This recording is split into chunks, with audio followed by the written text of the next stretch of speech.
Hey guys, this is Ben, and just as a quick disclaimer for this episode, due to technical difficulties, my audio will not be of the same quality as previous episodes. It does get fixed at the end, however. Other than that, please enjoy. Superhero Stuff You Should Know is part of the Greenlit podcast network. Hey, this is Ben from Superhero Stuff You Should Know, and I have an important announcement for you guys. At the end of every single episode of Superhero Stuff You Should Know, you might hear us shout out to our fans, one of whom is Matt Herring, who was one of the original Superhouse fans. He's always given us his support, and now it's time that we support him.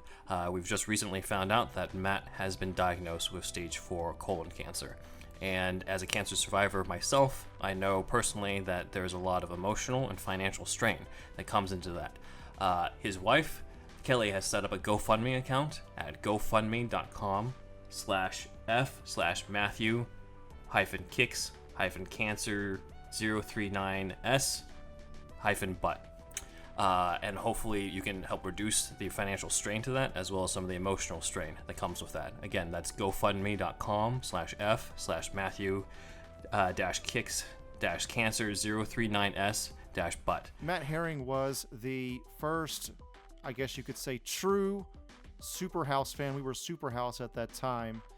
The first fan of this podcast and what we do here, and has always supported us, talked about us, and he's from a town close to where I'm from, and so we share that as well, and just a huge superhero fan, and nerd like the rest of us, and now he's going through that, and if you could donate just at least any amount of money to that link that Ben just said, that would be truly appreciated. Just hang in there, Matt. You'll beat this thing soon.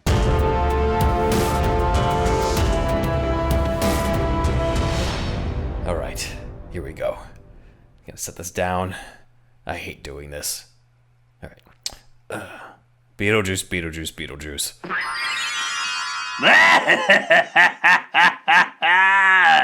It's showtime. Yeah, you say that every time. Hey, bats! What's going on? Are we ready to take down some more criminals? We are, actually. There is one more who came to our attention. He came through the Bat computer over here. They call him the Vulture or something. Another winged freak. I think we can take him on. You and me, we're a pretty good team. Let's get in the Batmobile. Oh, I'm gathering all the technology right now to kidnap teenagers. Haven't done it yet, but I really want to. Who the fuck are these guys? You guys look like really, like you're not supposed to be here. Let's put it that way. Funny, coming from a man dressed like a vulture. Somehow I fit in this world. You guys, though, this bat, and what the fuck is this shit? You look like a goddamn, I don't even know what the fuck. You a fucking inmate, but it's a tuxedo, and you got a fucking carousel head? What the fuck is this shit? Hey, I'm the ghost with the most, babe. Don't knot the suit. You just can't take my style. Ghost with the most shit on your head. You know, Beetlejuice, there is something a little familiar about this Vulture character. We do all look the same also, which is weird. Yeah, I was going to say that. Yeah, similar hairline there, but I gotta say my hair's a little bit nicer. If we could see the head through the carousel, yes. So are you guys here to help me in this grand larceny? Fuck no, we're here to take you down, bird boy. You don't seem like the type to be a hero, to be honest with you. What the fuck is your name again? I can't say my own name. It's kind of my own rule. What the fuck is that all about? If I say it 3 times, I gotta go back to the netherworld, so you just can call me the Juice Man. How about that? Juice Man. And I'm Batman. Well, great names, guys. Wonderful. Okay, so... What do I call you, Birdman? No, man, it's just Vulture. It's straight to the point. Not even a man. I feel like Birdman would be a better title for you. Yeah, something about it. It's got a nice ring to it. I know. That's too on the nose. It's an award-winning name. It's a little bit too melancholic for my taste, but anyway, I'm going to continue this grand theft of computer parts so that I can kidnap children. So, if you're not with me, you're against me. And I'm going to try to make you turn old now. Here, take your best shot. Go ahead, make my millennia. I'm already dead. You can't make me any older. Wow, really no effect at all. This is fucking ridiculous. All right, how about you, bats? Look just as badass as before. Maybe I'll still keep being in the cowl years from now. Let me go for the jaw. Block that with my gauntlet. God damn it, now I'm turning old again. Fucking. You already looked older than both of us. Yeah, but now it's even worse.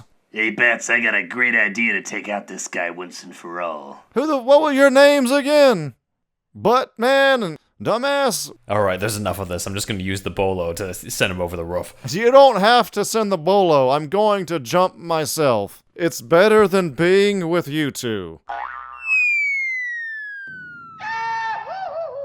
Hey, Bats, I got a sudden sense that we gotta save this guy. You know, hanging out with you, being as murderous as you are, surprisingly, has started to change my ways. So come on, let's teleport down there. Fine. Hey, Birdman, you can turn that gun in reverse, right? What? Turn. Oh, the switch. Being old made me forget shit. It happens to the best of us. Flip the switch. I'm still falling, but all right. And caught him. Alright, he's a baby now. Hey, nice catch, Bats. He's a lot cuter now, and he's being a little baby instead of that creepy old bastard in the bird costume. He seems like he's a great survivor. Yeah, I got an idea. Let's raise this little baby as our own, Bats. We can teach him to be a crime fighter like us. Only if his name is Beetlebat. Hey, now you're talking.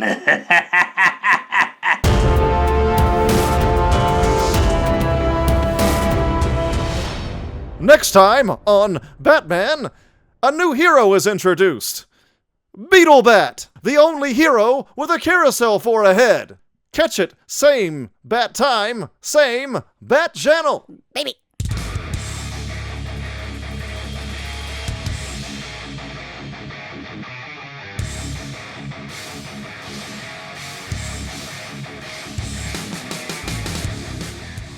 He's not broken, and he's not alone. Today on our show, we're going to talk about the one, the only, Victor Stone, a.k.a. Cyborg.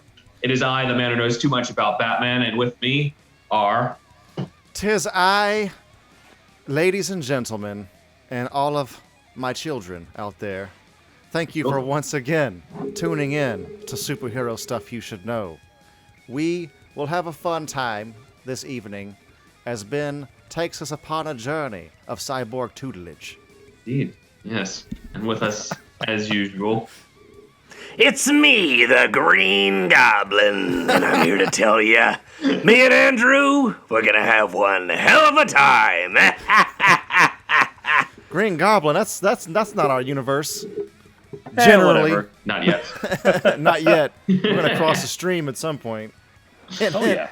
Yes, indeed. So, as I said, we're going to be talking about Cyborg as we're going sort of one at a time on each of the members in order of when they joined the Justice League. So we went over Batman, Wonder Woman, Flash, and now Cyborg joins the Justice League on the GCPD rooftop. And here we are to talk about him. Probably the newest addition to the Justice League in comic book chronology, not in the movie, but in comic book chronology. That's a word I'm not going to be able to say. Chronology. There we go. So, continuity? Continuity. Chronos. Chronology, Chronos. continuity. The Adams villain Chronos. All right, here we go. Yes. So, in the chronology of comic books, Cyborg is the newest member because he started off in the Teen Titans comics, specifically in the 80s, the new Teen Titans, as I'm holding up here for our YouTube viewers. So, I wanted to ask, as we begin, what was your exposure to Cyborg before Zack Snyder's Justice League? And did Zack Snyder's Justice League change your opinion on Cyborg? Let's start with Zach. So really for me, it was just the Teen Titans animated series. That was my introduction to Cyborg. I wasn't really familiar with the Teen Titans. I never read those comics. I, as you know, was just a really big Batman fan, so those were the comics that I looked for the most. And then I really liked the Teen Titans series, the original series. I've got it on DVD. It's definitely one of my favorites, and I think that was Glenn Murakami that did that one. That was like the show frontrunner. So that was my introduction to Cyborg, and I was not impressed with the Joss Whedon cut, but he certainly made an impact on me in the Zack Snyder cut of Justice League, and I feel like that kind of redeemed him. And it certainly was a more mature take on Cyborg, which, you know, for me, what I was used to was like the silly version on the cartoon series. Not Teen Titans Ghost level of silly, but still kind of like a more upbeat version of him. So, yeah, it's definitely come full circle. And, yeah, like you said, he's a newer member of the Justice League. I was kind of surprised to see that he was going to be in the movie. I wasn't following up with like the New 52 comics, so I was just like, oh, I thought Cyborg was part of the Teen Titans, so he's still pretty fresh for me too. Awesome. Andrew. My first exposure, I honestly can't even remember at this point. It wasn't Teen Titans, the animated one. It was probably either the first Injustice game or maybe a little before that with one of the animated movies from DC. He was in Justice League Doom, which is your favorite, I know. Mm-hmm. Yeah, that might have been my first real exposure to him. And then shortly after that, probably Injustice came out for me. So, yeah, that's probably the timeline for me. The other, like, I wasn't super into this character really before. I think the Snyder cut turned me around a lot, and I haven't read the Cyborg comics, and I don't know if they've done this or not yet. But if they did like a real heavy, like kind of heady sci-fi, like Ghost in the Shell, fucking Blade Runner kind of thing, but with Cyborg, I don't know how they could do it, but like, I don't know, man. And maybe have him show up in Batman Beyond somehow because he doesn't age, or you know what I mean? That's like really lean into the sci-fi aspect. Like Arthur C. Clarke or some shit meets Cyborg, this character. I think that would be really cool. Maybe they've done that and I don't know. But now I'm more interested than ever because I'm a fan of sci-fi in general. I should be liking cyborgs. For some reason, I wasn't super into this character at first, but I've come around quite a bit. Yeah. Does Cyborg age? He doesn't age? Well, I mean, he is half human. So maybe that side does age, but he's able to, you know, the technological side helps carry him along. He eats that RoboCop applesauce shit. That'd be fun. Yeah, so I'm very similar, and I think those of you guys who follow us on our Patreon know that we were kind of on record just being like, he's definitely not our favorite. So why are we doing an episode on him? Well, I think part of it is because of Zack Snyder's Justice League.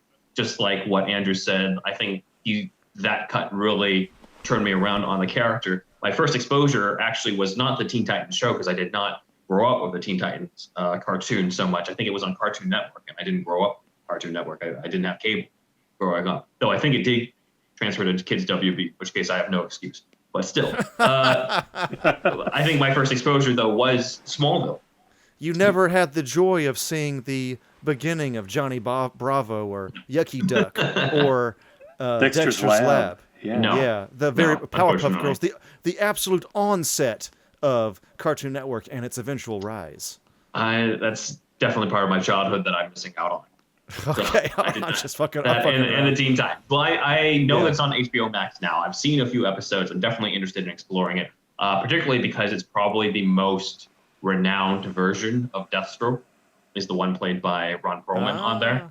Interesting. They couldn't even call him Deathstroke. He's just called Slade the entire time. Yeah. But yeah, I wanted to definitely check those out. But in the meantime, I have not seen the Teen Titans show, but I did see him on Smallville, and that was his live action debut. And we'll go over the Smallville version of Cyborg, but it was weird to me because I'm just like, why is the Teen Titan guy now the same age as Superman? That doesn't make sense. Now he's part of the Justice League, and then the New 52 made him a permanent member of the Justice League, but also from the beginning. And he pretty much replaced Martian Manhunter as one of the founding members. And I was like, Martian Manhunter is like one of my favorite members of the Justice League. So I don't know why they did that. But that wasn't necessarily something against the characters just so much as like the fact he was replacing one of my favorites. it wasn't really until Doom Patrol that I saw like, oh, this character could be more interesting. Yes. Though still, he's not as interesting as the other characters on the show. I mean, you got a guy who is mostly in technology compared to, we got the bandaged up dude who's kind of the invisible man who's got this like ectoplasm type alter ego, and then you've got Rita who's basically like a good version of Clayface, and you've got robot. Like there's so many other interesting characters in comparison. Even though I do like the version played by Cyborg, it's just that he's kind of on the lower level of the ones that got me into the show. In that show, a Cyborg is definitely on the lower end of weird. Right. Like there's a lot of real. I'm surprised they went full weird with that. Like he's the most normal one on the show. They're pulling out the full Morrison for this one. Yeah, exactly. They're going nuts. They got Baphomet and shit and everything in there. It's insane. But with me, it really was like Andrew, Zack Snyder's Justice League, where I'm like, okay, he's the emotional part of the movie. I was watching the movie and I was talking to somebody while I was doing it, and just the whole origin sequence, I was just like, I care so much more about this character than I ever did in the past combined, due to just this origin sequence and what they do and the whole part with the waitress. So it's fantastic, and I think Rick Fisher's perfectly cast in this role, and it's a great debut for him, and I now appreciate this character, and it got me to read more about it. So that's what we're covering today, specifically on the evolution of the origin story of Cyborg. That's the main part of Cyborg's story in Zack Snyder's Justice League. And so, like our past origin story deep dives with Robin and with Justice League, I thought I would do the same with Cyborg. So here we go. As most people know, Cyborg starts off with the Teen Titans, not the Justice League. And while the Teen Titans did exist in 1964, that original team was all sidekicks. So it was Robin, Wonder Girl, Kid Flash, Aqualad. And it wasn't until 1980 that they incorporated some characters who were unique to Teen Titans, who weren't just sidekicks anymore. They were just other superheroes around the same age. So that includes the popular ones who were part of the animated series: Cyborg, Beast Boy, Raven, Starfire. Wonder Girl and Kid Flash were still part of the team, as you can see on here. Aqualad got fucked. He's not a part of it anymore in 1980. So he'll come back around. Isn't he in one of those shows? He's in Titans, right? He's for a second. He's in Titans before they killed him off. They killed him in the show? They killed him in the show. He's in like one episode. So man, if you're an Aqualad fan, you're fucked. He got the shaft. Deathstroke kills him. Jesus, man.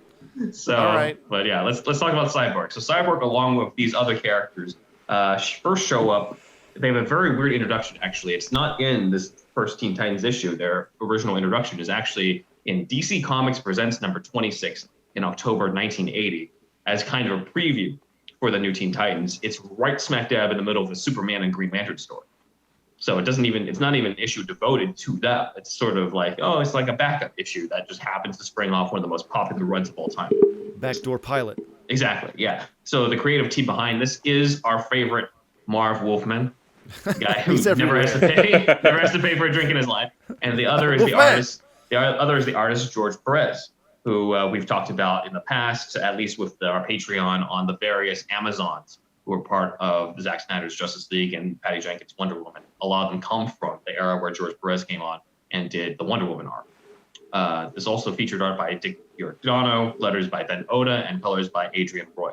And this initial story is basically Robin arrives at Star Labs to stop a crime, only to start getting these visions of the future where he's leading a new version of the Teen Titans, and this is where he meets, in his mind, all the new people, so Beast Boy, Cyborg, Raven, Starfire.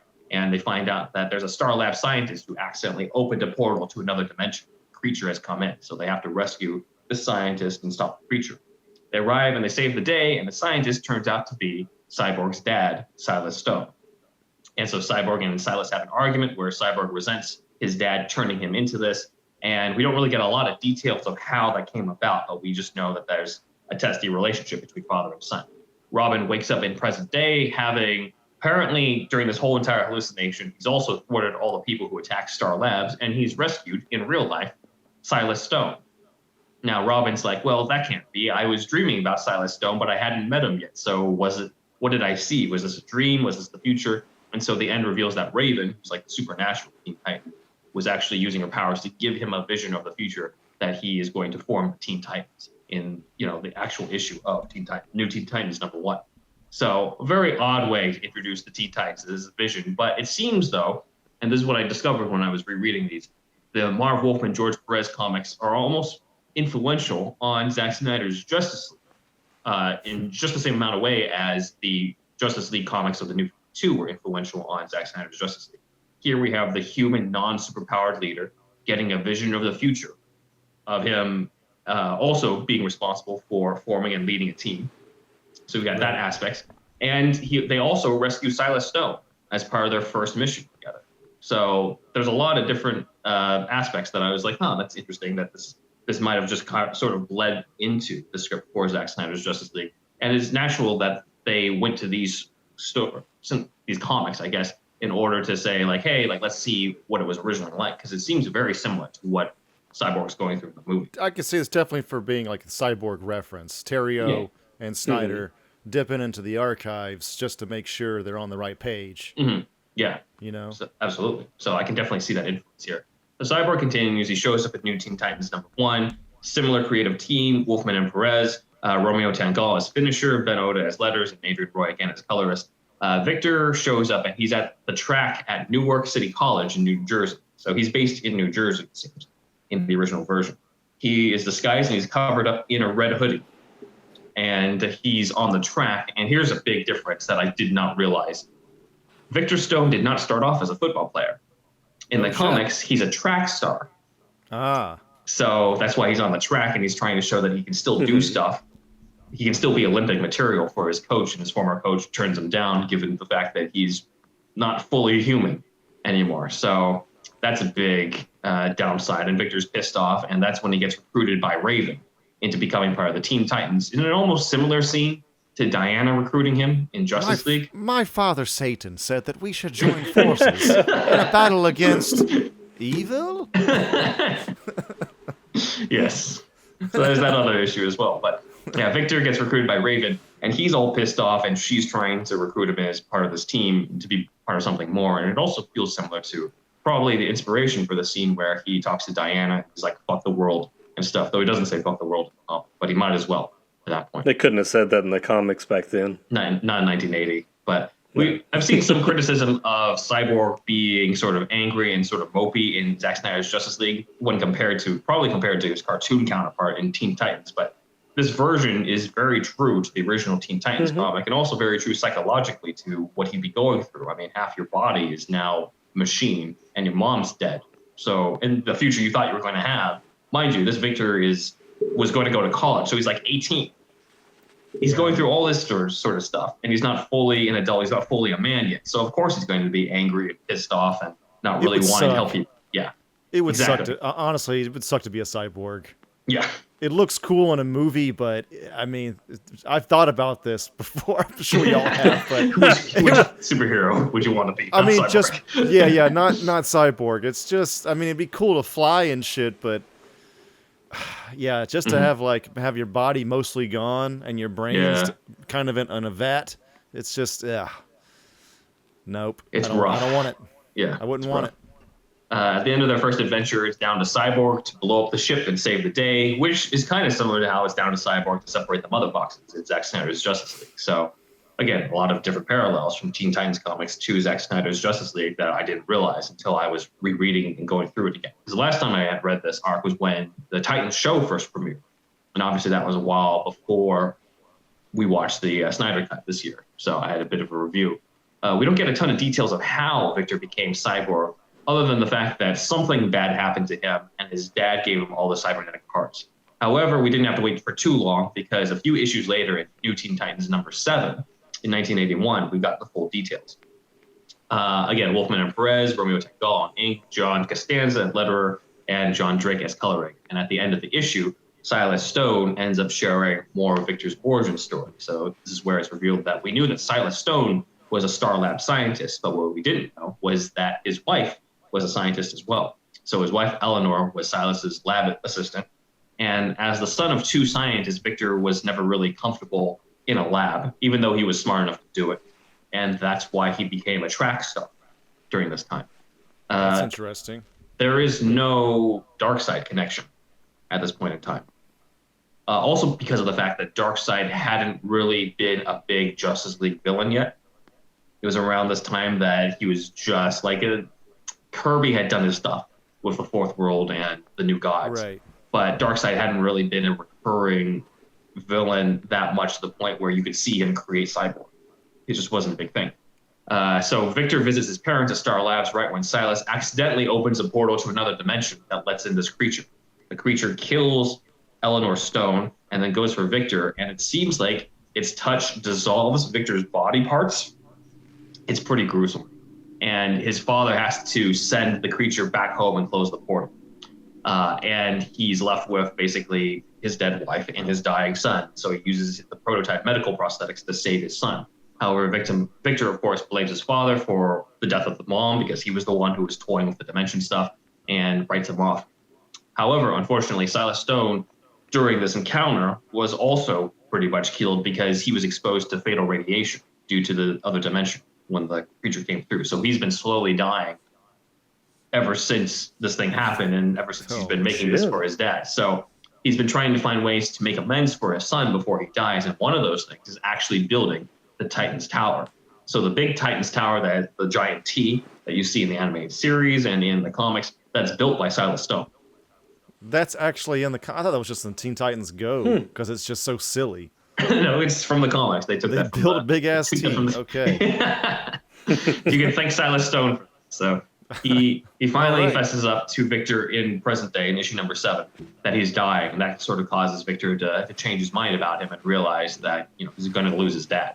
So Cyborg sort of spends Silas's last remaining days with him, not with the Teen Titans, but with his dad, and they sort of reconcile with each other before he dies of the radiation poisoning at the end of the issue. And the closing narration says, quote, "And this man that Victor came to love so late, this man who gave all of himself in passing, gives one thing more that will be cherished above all else. In passing, this man gives Victor memories which shall guide him for as long as he lives." So very poignant ending to that. So that was kind of the first time that Marv Wolfman was like, okay, here's a little bit more about what happened with Cyborg. And then we got yet another retelling by Wolfman and Perez in Tales of New Teen Titans number 1 over in 1982. Now, this is in June 1982. And in the Snyderverse, in both Batman vs. Superman and Zack Snyder's Justice League, the mother box that the humans had, the mother box of man, the one that turned Victor Stone into Cyborg, is called Object 61982. 1982, or June 1982, hence this issue where Cyborg's origin was even more fleshed out for the entire issue. So that's what they're referencing there. So this issue also had inks by Brett Breeding, but again, it's with Wolfman and Perez, and this one expanded a lot more on it. So it said that ever since birth, Silas and Eleanor sort of used Victor as a test subject to make him even smarter, which is why he's kind of a genius as well, is because his parents sort of tested stuff on him. But that also made him more rebellious against them, especially in how they treated him like an experiment. So that's why he went to athletics. He wanted to rebel, and he wanted to do something else. So that's how he became such a good athlete. He ends up striking a friendship with a troublemaker named Ron Evers, who basically wants to commit domestic terrorism. This was something that threw me off when I was reading it. I was like, I was not expecting this. I don't remember any of this thing about this character. But similar thing happens. Stones get attacked by the creature. Eleanor dies. Silas puts the parts on Victor. However, we get even more in this issue where Victor wakes up and we see his reaction to the body. And he actually yells and cries at his dad, "Why couldn't you let me die?" So again, there's no reason for Victor in Zack Snyder's Justice League to be all this cheery, happy-go-lucky guy, because he's gone through all this bullshit. Victor adjusts to his new body and ends up being rejected by society. His girlfriend, Marcy, breaks up with him. Like, he basically is a reject. And then he finds out that his old buddy, the domestic terrorist, Ron Evers, wants to blow up the United Nations. So Victor decides that the only thing he can do is use his new powers to stop him. And that's where he officially becomes a superhero Cyborg and presumably catches Raven's attention to be recruited into the Teen Titans. So that is now the full origin story, the original origin story from Marv Wolfman on Cyborg. I have a question, though. Yeah. At what point does he start saying booyah? I was going to say that. That would be the Teen Titans cartoon. Okay. That would be the Teen Titans cartoon. It's not a long lineage of him saying booyah from his inception? I tell you this, it's not something that he says right when he wakes up with the body parts. Booyah! It's like Revenge of the Sith. Yeah, that's true. So, your thoughts? I know it took like 3 different issues to cover the full extent of this origin story, but what did you guys think of this sort of original fleshed out version of Cyborg's origin, starting with Zack? Well, the lack of the Appalachian aliens turning the Teen Titans into trees was a big downer. No, it's pretty cool. It's amazing to me how much they drew on that for the Justice League film. And I wasn't aware of this origin. You know, I really was just familiar with him in the cartoon, even though I don't think they ever really covered his origin in that either. No. But it is weird to hear that it's something as science fiction-y as like a creature that dissolves parts of his body instead of just something simple like a car accident. So that's interesting. The dissolving thing made me think there's an issue of Teen Titans, I guess it is, with Two-Face in it.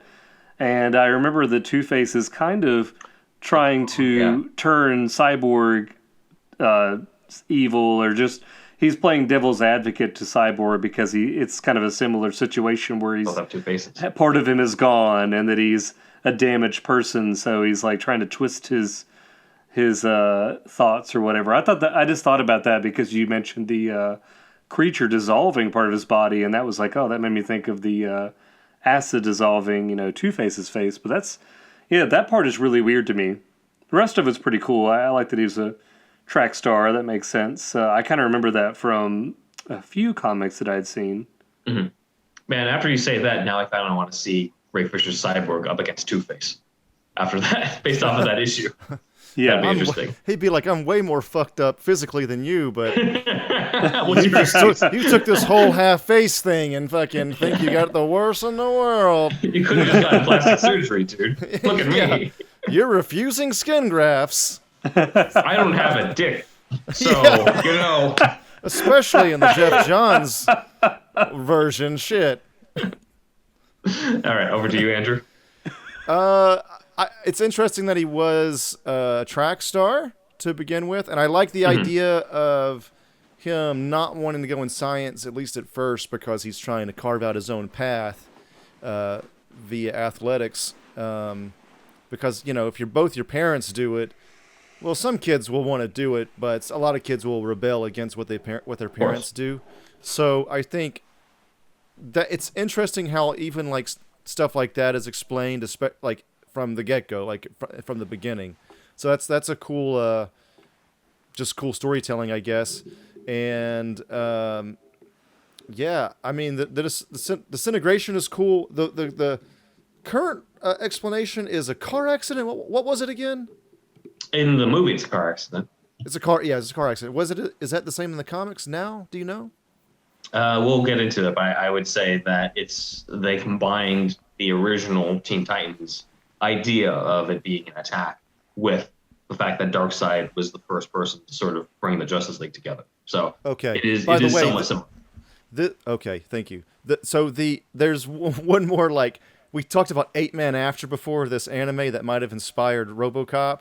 This is a guy that gets fucked up and gets robo parts before RoboCop for sure. It might have been a little bit after 8-Man After, but I think this idea is just in people's heads. Especially in the 80s, yeah. Yeah, let's replace human parts with robotic parts. But the other thing is, and again, I think this is just a coincidence, but there's a famous, like, real bloody scene at a football stadium in that anime 8-Man After.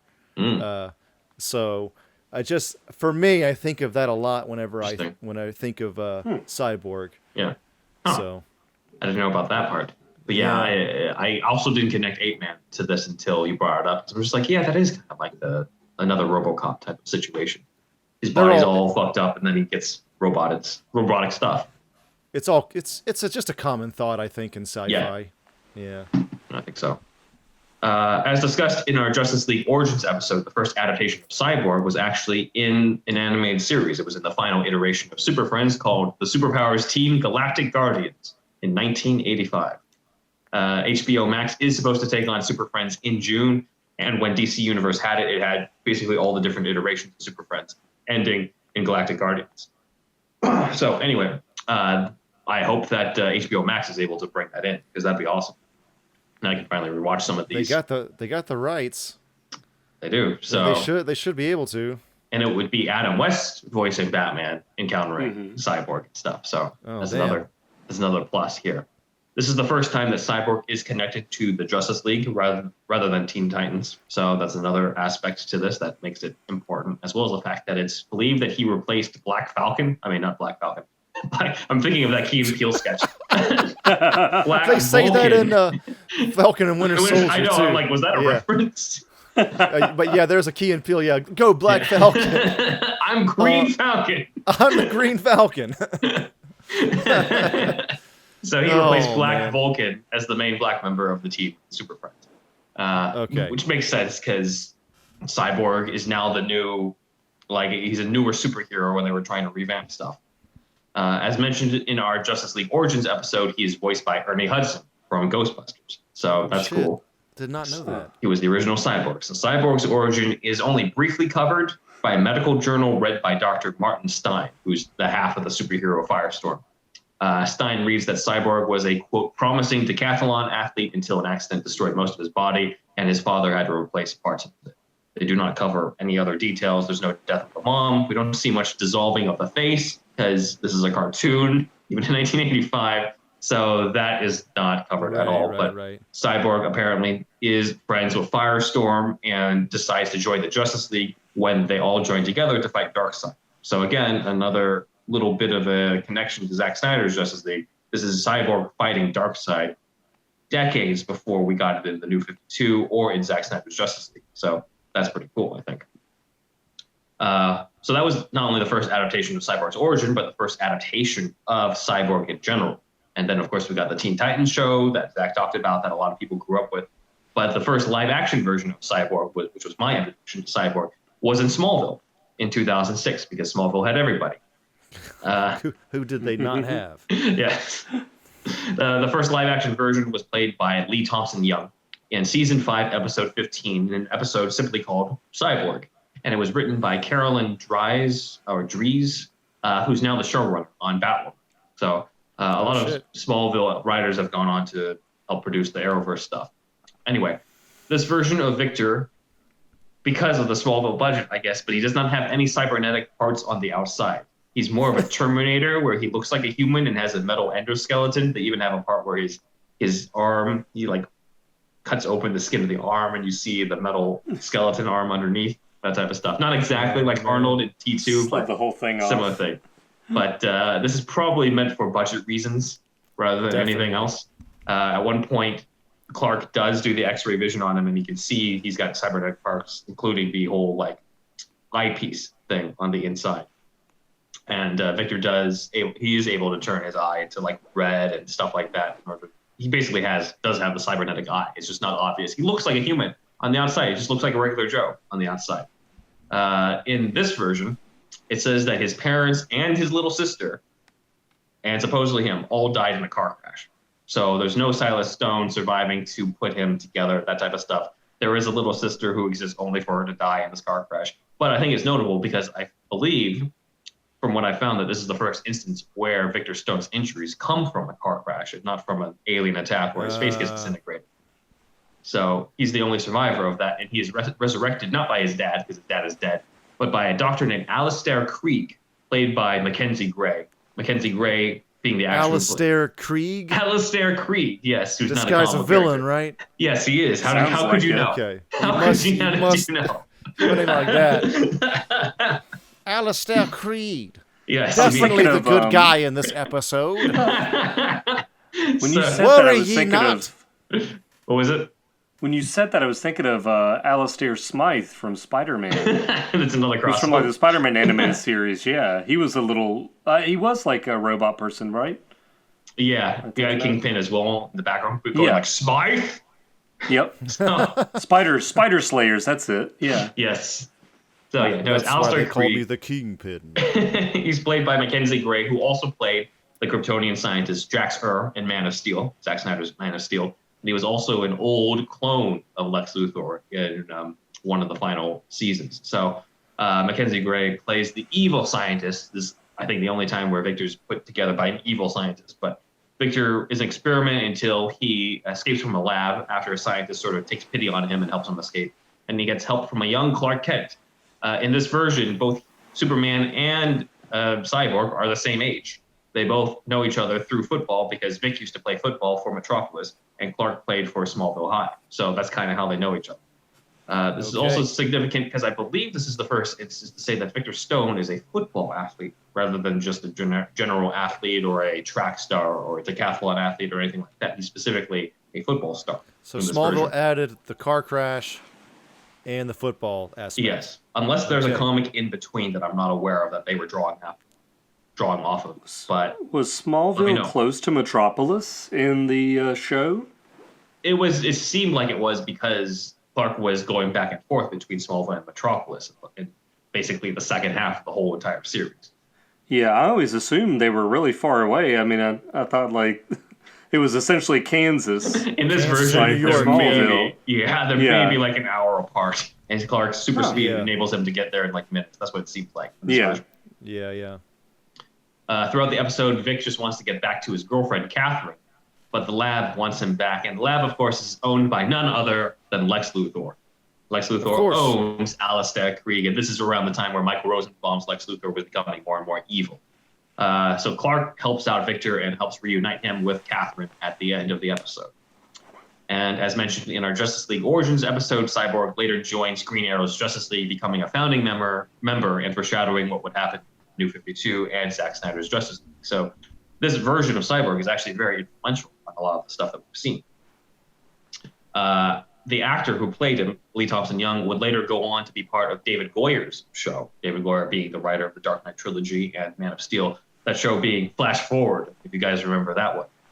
It lasted one season, and Lee Thompson Young played an FBI agent who finds out that in the future, an innocent person will die, and in order to change that, the FBI agent decides to commit suicide and jump off a roof in order to prevent that death from happening. I bring this up as sort of an eerie similarity because in 2013, Lee Thompson Young was found dead in his apartment from a self-inflicted gunshot to the head. Jesus. His family has launched the Lee Thompson Young Foundation in an effort to remove the stigma from mental illness and have suicide awareness. And there's obviously the connection to Zack Snyder's Justice League here because, as we talked about before, that was finished in the shadow of Autumn Snyder's suicide. And Cyborg was kind of, as we'll go into when we get to the Snyder version, sort of the closest character to what Autumn was going through at the time. So I think it's sort of an eerie connection of the whole aspect of suicide being tied into, or suicide prevention being tied into this character. But aside from that, what are your guys' overall thoughts on the Smallville version of Cyborg? I'm sure you're probably not too crazy about the fact that he's basically like Terminator with no cybernetic parts on the outside, but it is pretty influential as I went through the history and found that it had all these connections.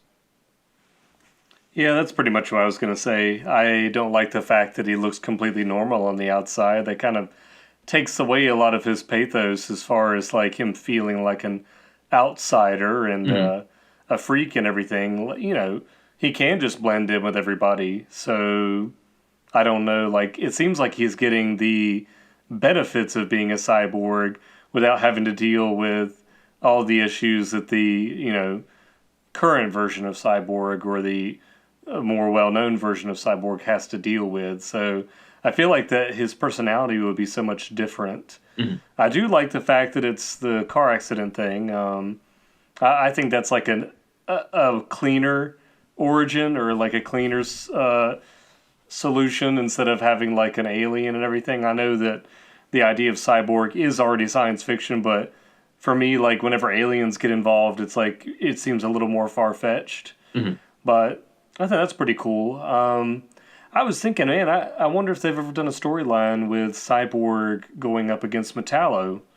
I feel like the comic book versions would be very similar. Similar issues. Matchup. They probably have. Yeah, I would assume. I'm sure. Andrew, what did you think of this? Seems like we have some very influential things happening. Yeah, I mean, them changing it from track star to football does make it like probably harder for the international audience to get. Maybe, I mean, I think just like cricket for Americans is a little like we just don't know what the fuck's going on when we see those random clips every now and again. We just think the bug.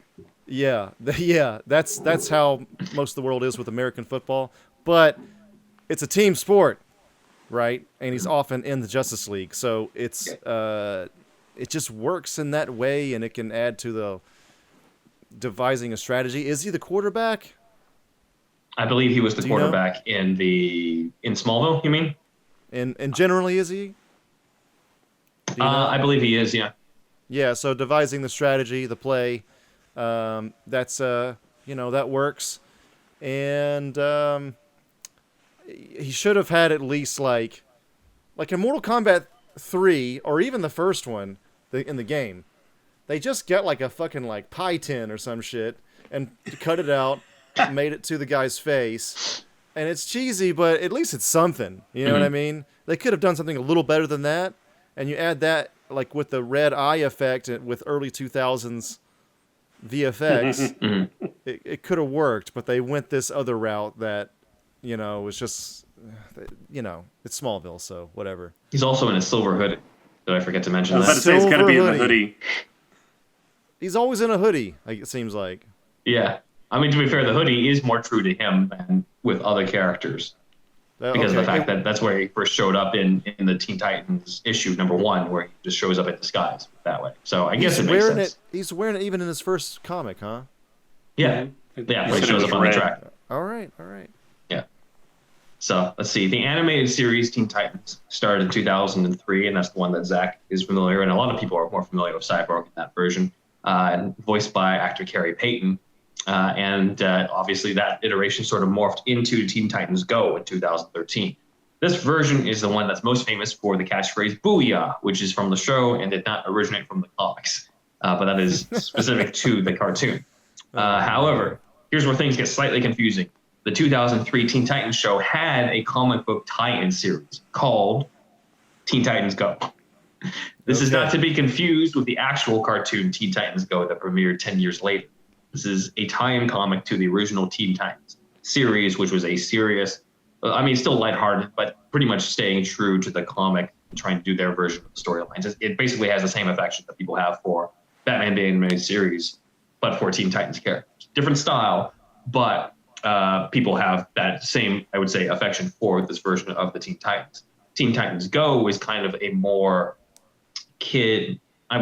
not even more kid-friendly, but it's just a way sillier version, as we've seen talked about when we covered Teen Titans Go to movies. So it is insane. Yeah. Have you guys watched a lot of that? Yes, I have. Yeah, I actually, I almost don't want to admit how much I like that show. It's fun. It is fun, so funny.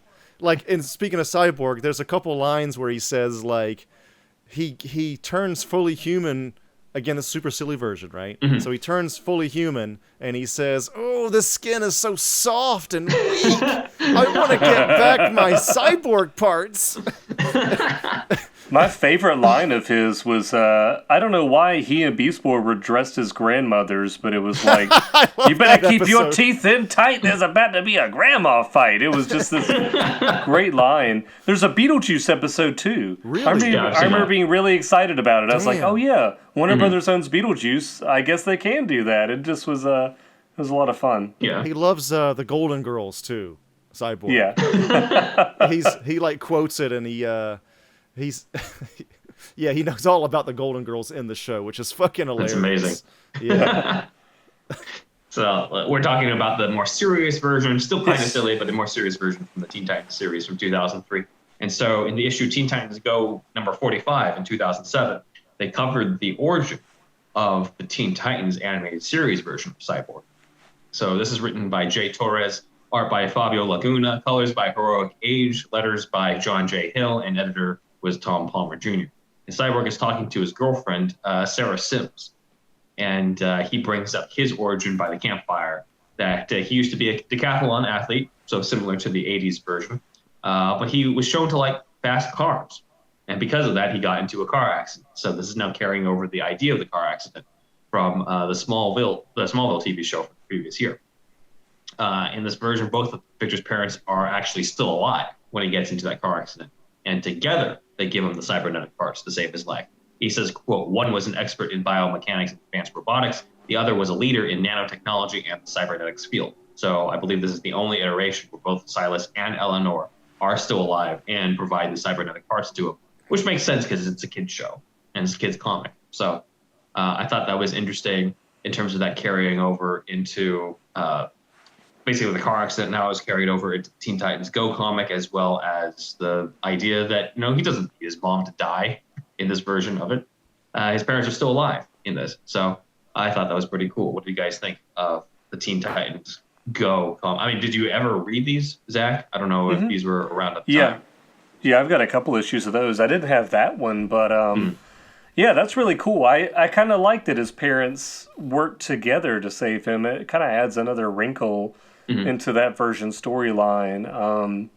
The car thing definitely makes sense to me because I know in multiple episodes he's working on like a car. Like there's one or two episodes I can remember that he is like working on the car and he feels like more in tune with like the machinery, and he feels like sometimes he just has to get away and like work on that instead of trying to deal with people in that version. So that's kind of cool. Yeah, and again, the car accident thing I think is a much cleaner version. Of course, even the serious Teen Titans has aliens and stuff too, but it just seems a little more simplistic. So yeah, I really like that. But I like that both of his parents worked together to put him back together, because he may still resent being alive, but it's not like there's another part of a tragedy in there of losing his mother in the accident. It's like their love for him essentially saved his life, and it's not like they were experimenting on him as he was a kid and stuff too. That's kind of weird. So yeah, this is, I think, maybe one of the my favorite origins for Cyborg. Gotcha. Andrew? It sounds good. I'm just surprised there was another Teen Titans Go that wasn't the silly one. Right. This was just to reconfirm, this is a comic series at what time? What was the time period? 2004, which is the time the 2003 Teen Titans animated show. The show Teen Titans Go premiered in 2013. Okay. So the phrase Teen Titans Go being the title comes from this comic, not necessarily from the animated series, but it comes from the comics first. But that's why it's confusing, because we associate Teen Titans Go with that show. Yeah. Okay. All right. I mean, yeah. Comics, everybody. It seems like, yeah, it's not hard to follow at all. The car aspect is cool. That's a good explanation. I mean, kind of reminds me of Ghost Rider too for some reason, but I know that's pretty different. But anyway, so yeah, I don't have a whole lot to say about this point, I guess. I mean, it seems cool. Was the art cool? Is the artwork on this series pretty cool? It's meant to be. On the series, I think it is a good replication of the animated show, at least from my remember of it. So yeah, it's in that sort of cartoon style. But I think it sort of explains why the Cyborg is not as angry as the version in the comic, because he doesn't have a reason. He doesn't have the same emotional baggage compared to the original 1980 run from Marv Wolfman. They're trying to make it a little lighter for this tone, for this, because this is an extension. This is like an extra season that they do sometimes, right? Yeah. That show end, and then they try to finish it off with this comic series. Is that basically what No, happened? It's around the same time. It's around the same time. Oh, it ran concurrently. Yeah. Yeah, it's kind of like the tie-in comics for the Batman the Animated Series. It was like Batman Adventures, Batman and Robin Adventures. It was just kind of like a continuation of that universe, but yeah, it just happens to be in tandem with the same animated series going on. Okay. It also means that the Cyborg that says "Booyah" has the least emotional baggage compared to the other versions. Yeah. So. Fucking Booyah, man. It just seems wrong. But people did say that in the 90s, but it just seems odd now. You know? I don't know. I don't know what I'm talking about. I think that I think that they wanted to make it as kiddish as possible at the time, and so a lot of the elements were pared down. So obviously Raven is a little less satanic, but also still supernatural. Her dad is Satan, by the way. Let's not overlook that. Trigon, Trigon, right? Looks like a fucking got like 1,000 eyes, like a spider. Does he have 6 He's eyes? basically or the something? devil. I think it's 4 or 6. Yeah, right. Something on that, yeah. Trigon. Yeah. Yeah. That shit's wild, dude. So, Yeah. but Cyborg would then get a revamped origin and become part of the Justice League from the beginning of the New 52, and we'll be covering that as well as everything else that came afterwards after the break. Hi, I'm Ray, and this is my friend Alex. Hi. And we do a show called No More Whoppers. Some call it corn, we call it therapy. We're adults with the virility of men. Want to hear us read snack food copy and talk about Japanese chips? Too bad! Join us every month or so on the Greenlit Podcast Network.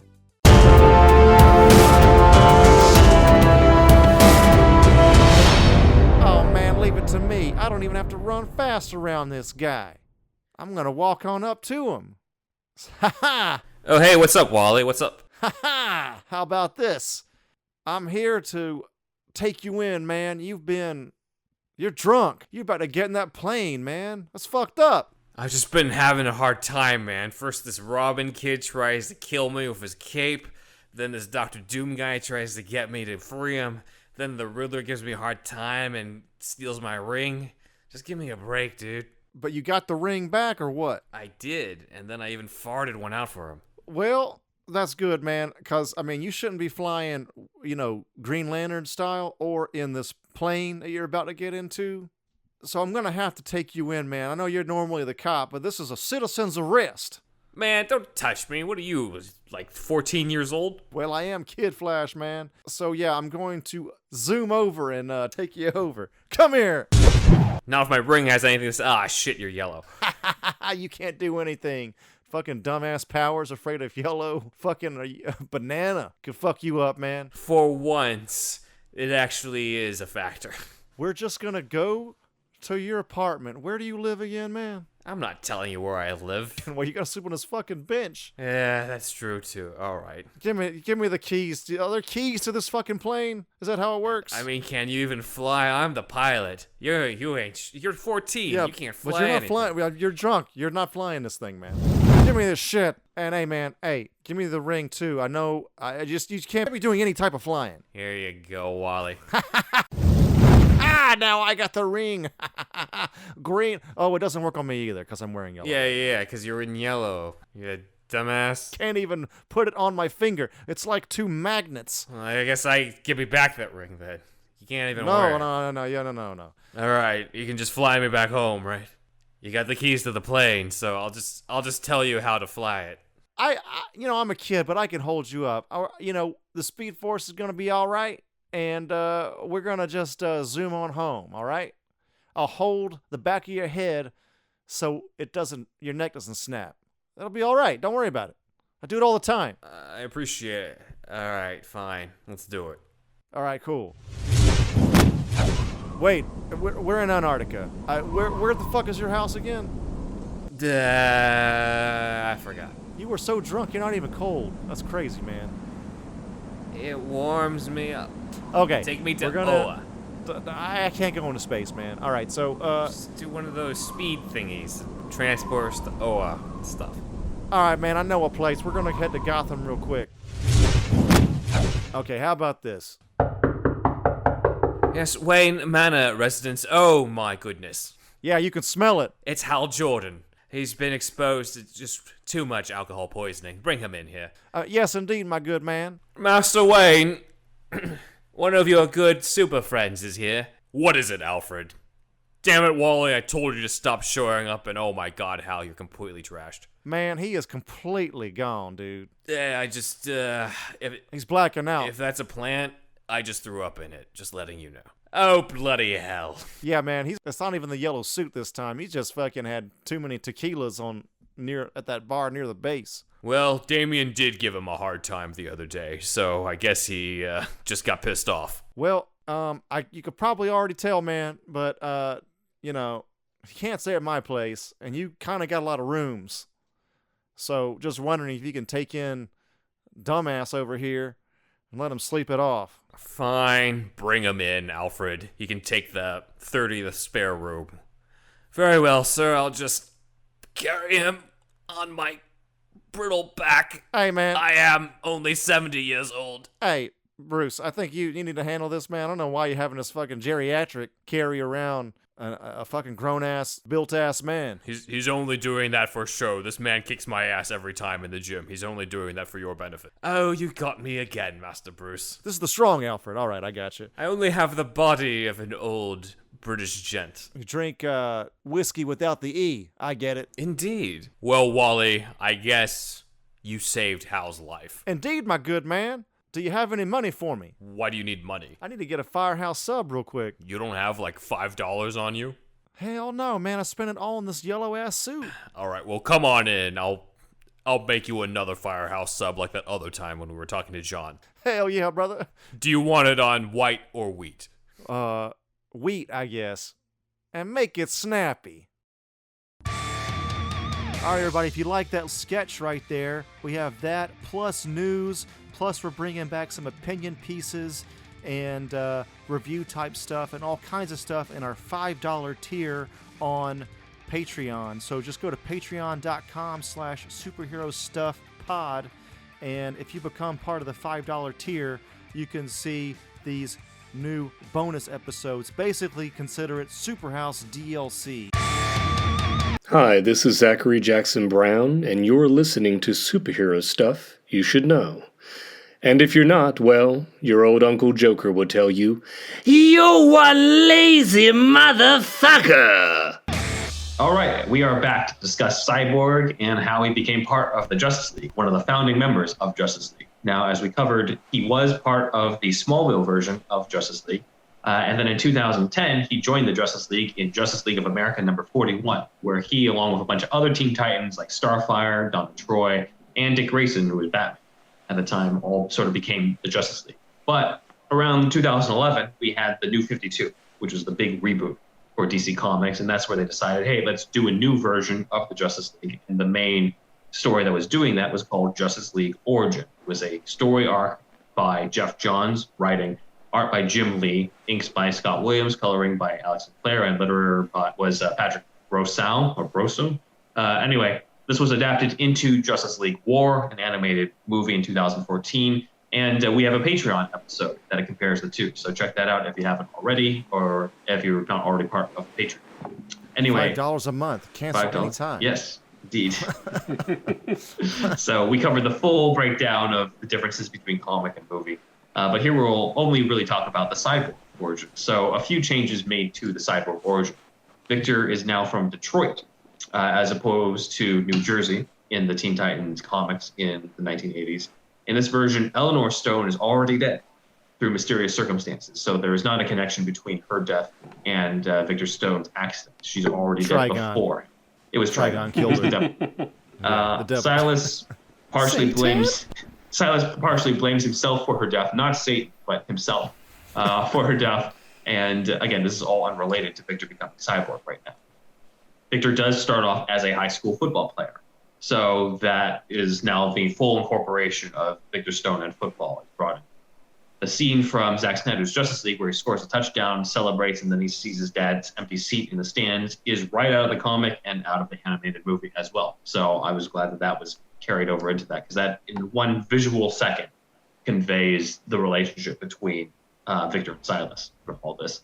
Silas is not around to support Victor in his football career because he believes the existence of metahumans and superheroes and stuff will render athletes obsolete. So he just doesn't see that it's going to ever go anywhere. He's overly logical about this. And so Victor goes to Star Labs to confront him about it. Silas is at a Detroit facility for Star Labs. It is a quote-unquote level 9 facility made to, quote, collect and analyze foreign, extraterrestrial, and sentient technology deemed too dangerous to share with the world. One of those pieces of technology is a mother box. Shit. And it explodes and causes an accident that nearly kills Victor. Of course, Silas puts him into a part of the lab called the Red Room.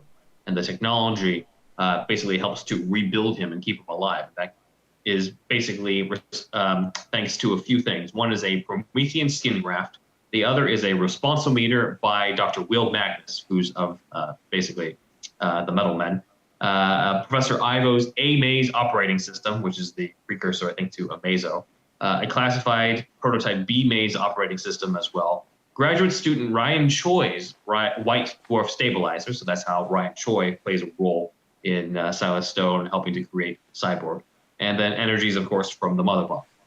Victor becomes Cyborg and helps to stop the invasion of Darkseid and ends up joining the other superheroes who become the Justice League. And his origin is tied into the origin of the team itself. So that's kind of cool. And that is Justice League origin. I think that's probably the one that most of us are the most familiar with, I would say. Indeed, Ben. So, any other thoughts on Justice League origin? I actually never read any of the new 52 stuff involving Justice League, so I didn't realize that they drew so much inspiration for the film off of that storyline.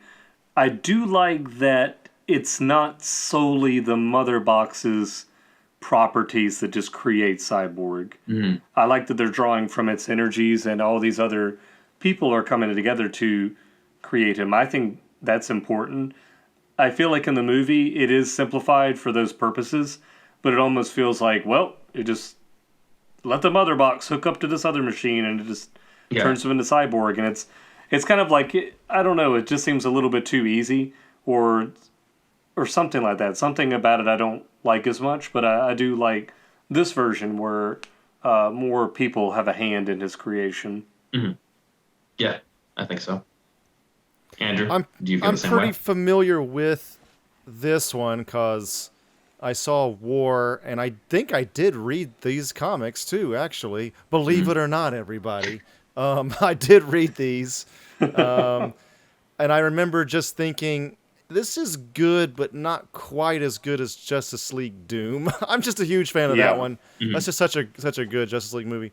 And yeah, I guess this is the moment in which this is the beginning of our modern Cyborg, right? Yeah. Like this is the one we know. This is the one they're kind of building off of even to this day, because Rebirth was kind of a soft reboot, right? Whereas New 52 was a hard reboot. I think that's what I've gathered, and so Rebirth and New 52 still sort of connected, actually. So yeah, we're still all going off of that one, and yeah, it's good. I mean, I don't know what I would do different. And that scene where he looks where his father's out in the stands, you have to have that. That's really important. That was in your write up as well. Yeah, it was in my Justice League, the time travel cut. Yeah, the time travel cut. So yeah. It's great that Zack Snyder got to bring that to live action. Yeah, yeah. So, yeah, I think this is a really solid one, and it's of course the one that's the most influential on Zack Snyder's Justice League. I think Zack Snyder's Justice League has kind of a nice combination of all the different stuff we've been talking about so far. That's the next adaptation. It was meant for release in 2017 and shot in 2016. However, I'm going to save this one for last since we technically didn't see it until 2021. And, I think that we should end on the note of the Ray Fisher, Zack Snyder, Chris Terrio version of Cyborg. Right. So that means that the next one we're going to talk about is from 2019, the Doom Patrol series that started on DC Universe and is now on HBO Max. Cyborg there is played by British actor Joyvan Wade. And this Cyborg is from Detroit, just like in the New 52.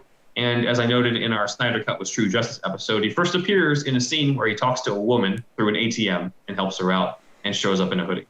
So, very interesting there, very similar. Through the first season of Doom Patrol, we learn his origin as the villain Mr. Nobody makes him relive it. And in this version, Victor gets into an argument with his mom, not his dad, but with his mom, in the lab. And in a fit of rage, he knocks over chemicals that set off an explosion that kill her and leave him injured.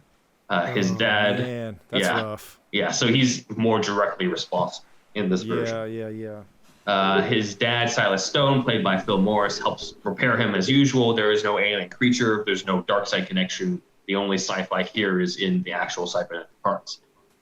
In the series, however, Victor later learns that his mom did not actually die in the explosion. Both he and his mom barely survived, and Silas Stone had to make a choice which one to use the cybernetic parts for. Oh my God! Honestly, I'm skipping ahead, but I'm loving this. Actually, Yeah, this is great drama here. Yeah, it was the chief of the Doom Patrol, Niles Calder, played by Timothy Dalton, who told Silas choose Victor, because he knew that Victor would have the body and he was at the age to be able to handle the enhancements from the nanotech. So Silas then turned Victor into Cyborg, but kept that a secret from Victor and Victor's guilt over feeling like he killed his mom drove him to become a crime fighter in Doom Patrol. So, well, this should be part of the fucking. This is it right here. This is forget the New 52. Let's do this one. This is heavy as hell, but shit. Yeah. Yes. So that is from the Doom Patrol. This is very original to that show because I couldn't find any comics with Victor, having a tantrum and accidentally killing his mom. I couldn't find any comics where Niles Calder played any role whatsoever in Victor sort of being, there being a choice between saving Victor or saving Eleanor. And of course, Silas Stone, as we see in the show, he kind of goes from like this cold-hearted jerk dad to you realizing that he had to make this choice years ago out of love for his son. An impossible choice. And he is keeping that. He's sort of holding back on that idea and not knowing that keeping that a secret is what caused Victor to feel so guilty that he went out and started crime fighting. So it's a very interesting character study. I think Doom Patrol is sort of an underrated DC show because not a lot of people talk about it or see it, but it's very well done. So your thoughts on this version? Zach, have you seen the show? No, I've only seen them in Titans. I saw the part whenever they got to the Doom Patrol, but Cyborg wasn't in that episode or two. He's not. Yeah, because technically the Doom Patrol and Titans and Doom Patrol are different, even though it's some of the same cast. But they're technically supposed to be different. Oh my god. It's a little complex. I thought at least they were connected. No. Oh my. Well, yeah, so I haven't seen Doom Patrol yet, but yeah, that sounds really good. That is very heavy, but again, I like that there's no bizarre alien dissolving anybody, and it you really really don't like that alien. I don't. You don't I like it. I like things to be a little more simplified. It's the Batman fan in me. I like things to be a little more down to earth. And you need a mugger in the street shooting that's his right. body parts off, and some fucking RoboCop. pearls fall into the goddamn street. Yeah, just like RoboCop, just blasting off his limbs. So, especially in that fucking uncut director's cut or whatever the fuck. Yeah, that's gnarly, man. lingering. Yeah. I like it, and like we said, it is really heavy, but it does give him again some more pathos, and it's like, wow, like his guilt over what he thinks is his fault. Well, it partly is, but his guilt is driving him to, be a hero instead of just, I don't know, instead of just like being angry at his dad the whole time. Now his dad is partially responsible, but he doesn't know it. So it's just, and his dad having to make that decision is really, that's powerful. So yeah, that's my second favorite origin for Cyborg so far. Andrew? I believe Trigon was on his shoulders saying, "You shall marry again. Choose your son. Let the wife die." They're fake characters, everybody. Don't get too bent out of shape. All right, so yeah, I think this is my favorite. Honestly, I know this breaks with canon, but it works for me because you have Silas's choice, and it's Victor's fault ultimately, and he has to live with that. And that's why he's seeking redemption. Yeah. So it's a redemption arc for him. And I think that really works. The Cyborg in these shows does look the effects are just a little silly looking, but for me anyway, I mean, but it's fine. It's better than what Smallville did. But the actual storytelling is good, and I have seen the first few. I might have seen the first full season of this, but I don't remember all this backstory. I haven't seen at least half a season.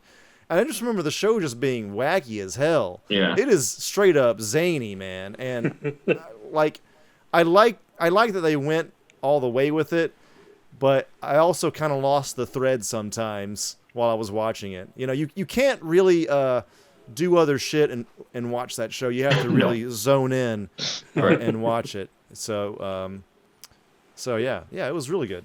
Yeah, I'm a few episodes into the second season, but this part was covered in the first season or so, and I definitely remember it being like, well, that's an interesting take. on it and looking into the comics to see, like, is this from the comics or did they just come up with it? Like, yeah, they definitely came up with all that stuff. And then there's also like a lot of dark shit of Mr. Nobody sort of manipulating Cyborg into beating up his dad nearly to death and that type of stuff. So it's a lot of stuff, and Alan Tudyk is great and twisted and evil as Mr. Nobody on it. So I think it's a really cool way to bring Cyborg into the Doom Patrol sort of world, because this is the only time really that he's brought into it. They brought him into Doom Patrol rather than Titans, and he's kind of the more traditional mainstay superhero, the more normal one, the most normal one out of the group, really, out of everybody on it. And I think if they brought their own weirdness to it, and I appreciate sort of the balls on them to be like, hey, we're going to do something different, not just be like, yeah, just adapt that comic. No offense to people who actually did stay true to the comic, but obviously there's something about this one where we're just like, hey, that's definitely onto your own unique take that is pretty awesome in some ways. But it's Morrison's Doom Patrol run, right? I mean, it's just, that's why it's so wacky. Well, yeah, it's Morrison's Doom Patrol run, but I'm saying Cyborg's not in that run. Yeah, I gotcha. Yeah. So for them to bring Cyborg in, they definitely wanted to put their own stamp on the character and not just be like, yeah, whatever with this dude. Let's just continue going off the Doom Patrol, because they could have done that as well. You know, this is, I could be wrong, Internet, but correct me if I'm wrong, but in the comics, Doom Patrol came out like March that year in the 60s, original Doom Patrol, and then X-Men came out a few months after, like in October or something, and I think it was like Marvel's response. X-Men is Marvel's response to Doom Patrol in some way. It was definitely after, yeah. Yeah, but shortly after, same year. Mm-hmm. So... Yeah. So it's interesting what happens.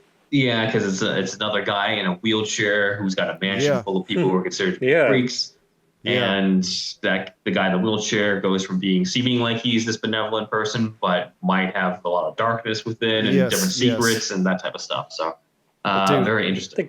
Marvel calls DC the distinguished competition. So go ahead. What would you say, Zach? I'm sorry. I think X-Men just has a better name. That's why they've surpassed Doom Patrol. Man, you know, I'm a huge X-Men fan too, so I can't disagree. Doom Patrol is a fucking sweet name, but it sounds like it should be like it has an 80s horror vibe to it. Yeah. Doom Patrol. Yeah. I don't know. It's something like there should be 80s zombies and shit, and I don't know. I'm going off the deep end, but it's I saw Army of the Dead recently, so anyway. Doom Patrol versus zombies. Let's see it happen. Season 3. Yeah, souped up zombies or something. Yeah. Next one is the other DC Universe HBO Max show that covers Cyborg. It's funny because when DC Universe premiered, it's like, we have Titans, and now we have Young Justice. I'm just like, okay, Young Justice is basically another version of Titans in some way. But Young Justice Outsiders in 2019 brought Cyborg into the world of Young Justice and sort of adapted Justice League Origin. So Victor Stone here is voiced by Zeno Robinson, and he's a wide receiver over at Hayward High School, part of the Steelworkers team is what they're called, the Steelworkers.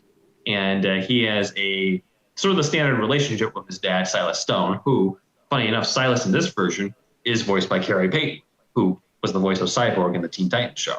Oh, so, that's cool. Sort of passing the torch in a way. That's cool. So, as usual, Stone doesn't show up to the football games because Justice League is having him study a father box. So much like in Justice League Origin, Victor shows up, has an argument with his dad, and in this version, Victor is walking out and accidentally causes an explosion where he sort of accidentally disconnects an alien device from the power source.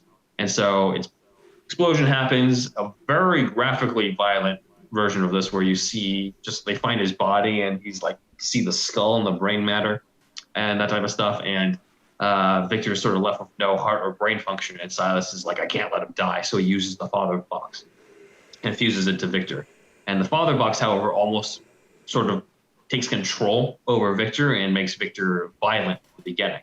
So he's almost a villain initially until the character of Halo, aka Violet Harper, helps out and restores his mind. So that is their version of Young Justice Outsiders. A little bit of a dark twist on the New 52 version. Maybe not as dark as Doom Patrol, but certainly a darker version of what we saw in Justice League Origin and Justice League War. Have you seen Young Justice, Zach? Yeah. I I don't even remember the Cyborg part. I need to go back and watch it. Did you watch Young Justice Outsiders?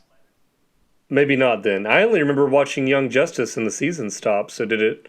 I didn't know there was a continuation. There's a new one that they put on DC Universe that's now on HBO Max. So it's a continuing that and exploring the characters from the Outsiders.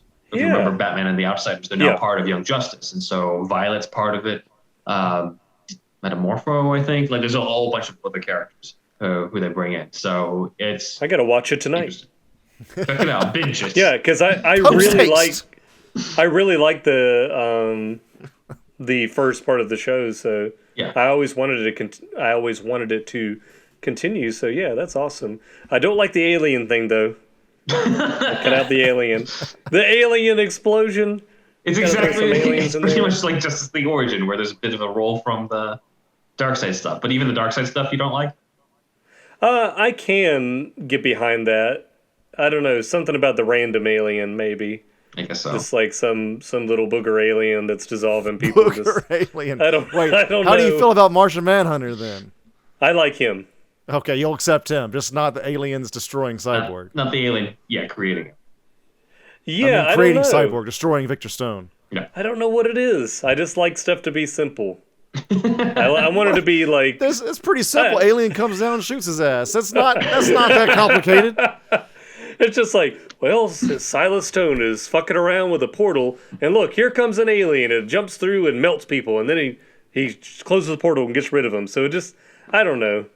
It's fine. It's a comic book. It's kind of just like too out of nowhere, this alien, and then like he's in and out, the alien. He comes in, and then he's sealed away. Is that basically why you don't like it? I think so, and I like these other origins because it may have more to do with either Cyborg's own actions or his relationship with his parents, rather than just like, whoop-de-doo, here I go, fucking around with science fiction stuff, and here comes an alien, and I don't know, it just seems a little... You really don't like it? A little disconnected, no. I'm just harping on it because I heard Alien in there too, so I'll have to watch it now and see if I like it. But yeah, it's something about it. It's like, that's why I like the Batman villains the way they are. It's just because it's stuff that happens within the realish world that it just seems like it's just a tiny bit more believable. Crime noir. You're going from crime noir of Batman to sci-fi. Yeah. And then when it's in Justice League, they're all mashed together, right? Yes. So, yeah. And then you got magic characters, which is fantasy with like Shazam and shit. So it's like this big mash of American comics, well, everything these days, but it mashes all that shit together. It definitely is. And I like the version where Cyborg's father is such an expert in the field of cybernetics that he is able to save his son, not just utilizing this alien technology to get it done. It kind of takes something away from him a little bit, just in my mind. It's kind of like, when we see RoboCop, it's like this realistic thing happened to this human being, but the advancements in technology have led to them being able to, save him, bring him back to life, whatever. So I don't know, something about the alien thing just bugs me. All right. I don't know you feel differently, Andrew. The alien thing does not bother me. It's fine. I mean, I like the Doom Patrol one the most so far, but I mean, being disintegrated or partially, that's cool. Why not? I think that action is cool. What happens to him is cool story-wise. I have seen the Young Justice 1 and 2, but I haven't seen Outsiders just like Zach, I think. I need to get on that because it was kind of surprising how fucking good that show was, right? Like, I don't know what, my expectations weren't like super high, but it was like, that show was damn near fucking like, impeccable. A little bit under Bruce Timm Batman almost. Like, it was really solid, and I need to get on the Outsiders one. So, I don't know. I like them all. I'm not like Zach, so. Like, how much it would piss me off right now if they came up with a new origin for the Joker. He's running from Batman in the chemical factory, and then the catwalk, an alien just comes out of a portal and kicks him in, and then jumps back in the portal. I'd be like, what in the fuck? Yeah, but Cyborg deals with robots, which I is know. sci-fi. So it's like very much part of that world. Yeah, and like Martian Manhunter, I understand his origin being an alien origin because he's an alien. And I don't mind there being aliens in like Justice League and across everything, but I guess my my version of Cyborg that I feel most knowledgeable about, or I just have the most experience with, is the Teen Titans show. Right. And even though they had aliens and magic stuff going on in it, it just seemed like cyborg, robot, technology. Like I never really thought he had anything to do with aliens. So I don't know. I'm persnickety. It's fine. It's fine. It's just funny. I find it funny. In the end, they're all part of the same world of the DC universe anyway, as far as I see it. But we have finally made it. Let's get to Zack Snyder's Justice League. Oh, shit. The version from Ray Fisher. The reason why you guys are probably tuning into this. So Zack Snyder wanted to use Cyborg for several reasons. One of those is that obviously he's a founding member of the Justice League in the New 52. But he also thought it was important to speak to the theme of unrealized potential. He said, quote, Victor Stone speaks to all of us who are suffering from some depression or self-doubt. We all have this massive untapped potential within us.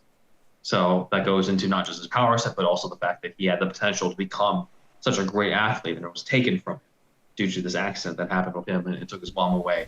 And the potential that he had even just from his intelligence as well, because they bring up that he's a genius as well. It's not just the fact that he's a football player.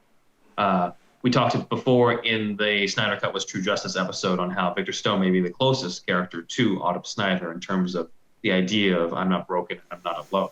And the fact that Autumn Snyder even took a picture wearing Victor Stone's Letterman jacket at one point. So given the fact that she was also the biggest comic book fan out of all of Snyder's children, it makes sense that he would sort of channel sort of her and her experiences into the writing of this, even during this time when she was still alive. But he's still sort of experiencing this as a parent during this time when he's writing it. It makes sense. So he does. There's a quote from him saying that Autumn Snyder did influence the decision to make Cyborg the main ingredient. Well, he doesn't say that directly, but he says, quote, speaks to all of us who are suffering from some depression or self-doubt. And obviously the big person who was part of his life who was suffering from that was Autumn. And he said this quote before she committed suicide. No, he said this quote in the interviews about the current cut that's out now. Okay, I got it. But, I mean, it's not like he can't retroactively write stuff outside of the stuff that he shot for the nightmare sequence at the end. I get. I'm piecing together the timeline here. All right. Okay. So he cast an unknown actor named Ray Fisher, who we've talked about a lot due to a lot of the behind-the-scenes stuff. But let's focus this one on the actual performance because this is about Cyborg and what he brought to the screen. So Ray Fisher is mostly a theater actor and was not in any films before his scene in Batman vs. Superman and, of course, Justice League. He was also a creative contributor to the script, as confirmed by Fisher and screenwriter Chris Terrio. Chris Terrio said that Ray Fisher would come to his apartment. Together, they would discuss the putting together Cyborg because they felt there was a responsibility in bringing the representation of an African-American superhero on the big screen.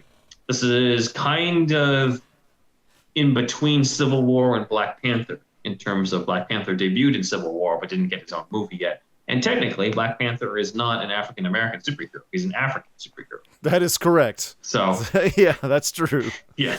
So speaking to somebody who has grown up in America.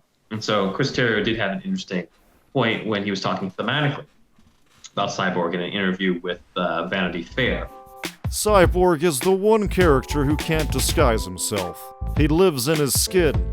His otherness is a constant fact of his life. And that to me, and Ray and I discussed this, speaks about being a black man in America. You cannot remove the otherness that people force upon you. And therefore Cyborg, when he becomes the hero that he always should have been and was meant to be, that felt like something really strong that we wanted the world to see.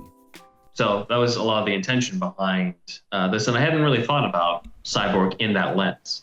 on that, the connection to how that can be relatable. Because not all of us are walking around with like half of our body being metal, but seeing it as a metaphor of not being able to hide, that type of thing. But other Right. people seeing you as the other, which a lot of people sort of go through. So that's definitely an interesting point that Terrio brings up here. Ray Fisher, much like the other actors in Snyder films, did a ton of working out, and he went from 190 pounds to 223 pounds. He was in the gym 2 hours a day, 5 days a week, and people joked to him, "Why are you doing this? Because we're not going to see your body." So Yeah. Fisher brought up he felt it was important to him, though, to look the part of a college quarterback, as well as the fact that he has these scenes where he's human anyway. And he also Probably wanted to- also got like some like money, or what do you call it, a stipend or something, whatever it is, from Warner Brothers, to free gym membership also. Like, There why we go. not why not use it? But he also wanted to get into the mindset of Victor Stone. In Zack Snyder's Justice League, you can tell that Victor Stone has been aged up a little bit. So he's no longer a high school quarterback. He's a college student. And he's specifically at Gotham City University. So this version of Cyborg is at Gotham, rather than Detroit or New Jersey like the past versions. During the flashback sequence in the Snyder Cut, it said that he's hacked in and helped his friend Sarah's grades in terms of bumping them up because she was going through a hard time. This could either be a reference to his girlfriend, Sarah Sims, who we mentioned earlier, or it could be Sarah Charles, who's a character in the Teen Titans comics and was part of Silas Stone's team in Justice League Origin. So could be either one, but there's a little bit of an Easter egg. Eleanor Stone, like her comic book counterpart, is revealed to be a doctor, like in the comics, and she's played by actress Karen Bryson, and is the one who actually shows up to her son's football game. So that's a little different from the New 52. There's a bit of an Easter egg. I don't know if you guys noticed this, but when we go to the scoreboard at the football stadium, it says the stadium is being sponsored by Wayne Enterprises. So a little bit of Bruce Wayne's influence there. In the movie, Eleanor and Victor are hit by a car, and Eleanor dies, and Silas uses the mother box to help keep him alive. So we get a little bit of a mix of all sorts of stuff. We got the car accident, we got the fact that his mom is dead, and we get the sort of Justice League origin type connection of it being from the mother box. So later in the film, Silas Stone sacrifices himself, much like in the old comics in the 80s where Silas Stone died. But in the Whedon cut, the character survived and was shown to be working with Victor at the end. Reportedly, Joe Morton was only happy in the reshoots of the fact that his character survived so he could be in a sequel or spin-off film. But obviously, that doesn't seem like that's likely to happen. So, never mind then. Yeah. At the end of all this, Marv Wolfman, when the Snyder Cut was released in 2021, he tweeted to Ray Fisher saying, quote, "I really love the Snyder Cut, and your Cyborg was truly the heart and soul of the movie. Thank you." So that is approval from the co-creator of Cyborg himself. Wolfman. Indeed. The Wolfman. So, obviously, we've all really loved this version from the Snyder Cut. But now that you've sort of heard the previous versions of the Cyborg Origins, does this sort of change your mind about it? Or do you feel like this one's the best? How did you feel about this in context of all the other Cyborg Origins that we have here? No aliens, so It checks out. thumbs up. From the mother I box. actually, I like that he is in Gotham City. I think that's cool, and that he's at Gotham City University, and it's got that. I just want that cool Letterman's jacket and like all the other Gotham City football team swag there. But yeah, I think that's cool. I like that he is like kind of a little closer to Batman's world and everything. I think it's definitely like a cleaned up version of the New 52 origin, and yeah, I like it. Yep. This is second best after the Doom Patrol one. Well, it's the best execution by far, of course, because it's an actual movie. But I from what I know about the Doom Patrol one, I don't know. That one just really works for me. But this one, it's just like it was the heart of the film, and obviously it was one of the main things that made the Snyder Cut stand out so much more than the Justice League. And I mean, that section whenever he helps a woman at the ATM and they're kind of just explaining his powers for the audience, that really works, and it shows how powerful he is. You know, he's a walking internet. He knows everything. I mean, he's more powerful than Superman in that way. I guess Superman could listen in on shit, but I don't know. I guess it's different with being like a walking supercomputer connected to all the internet in the world. So I don't know. Yeah, it's second. Well, it's number one. Maybe Doom Patrol's number two ultimately, but yeah. I think this is a fan favorite. Yeah, I'd say they're probably the best of the stories they're trying to tell. Because like the Doom Patrol one is very much now part of the Doom Patrol universe. You had to adapt it to that, especially with Niles Calder's role in his creation. Whereas in here, you don't really need to do all that type of stuff. This is a very different story. There's connections with the Mother Box as well that you need to have in there because the Mother Box is such an important part of this version. So to me, this is like the ultimate combination of like all the previous versions that came before. You have the football player type aspect from Smallville and the New 52. You have him being a founding member of the Justice League, also in Smallville and the New 52.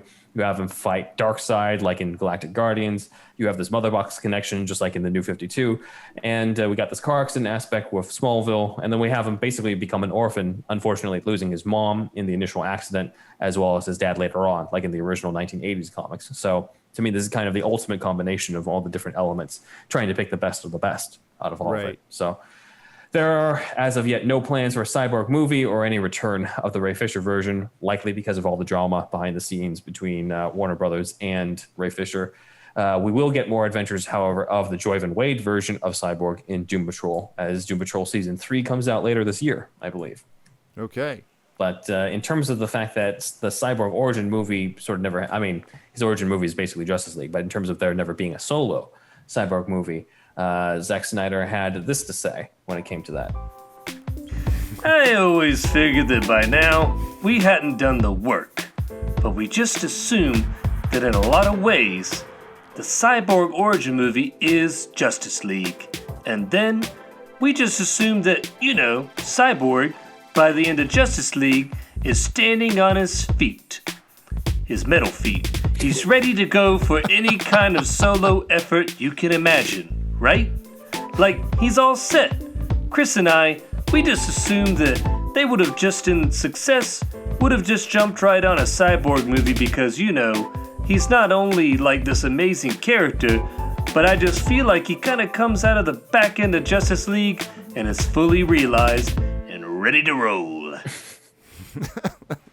Thank you, Mr. Snyder. So Ready to roll, ready to rock. he was hopeful that there was going to be a Cyborg movie and felt that the Justice League movie sort of set him up for that. And There was talk of that. There was talk. And he Mark was supposed to be in the Bernardin- Flash. That's true. Mark Bernardin said years ago, there's never going to be a Cyborg movie. This is before all the Whedon shit came out. I don't think he meant it when it came to any political stuff with Fisher versus Warner Brothers. I think he just meant the Cyborg character, right? Yeah, he was just not hopeful about it. Which I was like, hey, we got Guardians of the Galaxy. It's not the craziest thing in the world to bring out a Cyborg movie. But Bernard just never believed. Oh, man. We got Guardians of the Galaxy from Marvel Studios, not from Warner Brothers and DC Comics. So you're dealing with a different group, different team of people. Yeah, different thing going on. We're happy to get anything in DC. Yep. Anything good. So And these craps. do you have a favorite then? We know Andrew's favorite. Zach, do you have a favorite origin? I think it's still going to be the Teen Titans cartoon version. Not the alien. Really Let's go. Not the aliens. No aliens really involved at all in this version. Really just the adaptation or the comic version, the comic spin-off from the Teen Titans series. Yep. Mine would I like probably that one the be most. the Zack Snyder version, but the Doom Patrol one is pretty good too. So, Top tier Yes. Cyborg. So we have Teen Titans Go, a vote for Doom Patrol, and a vote for Zack Snyder's Justice League. So we all have our different opinions. Let us know what you think in the comments below. But until then, that is superhero stuff you should know.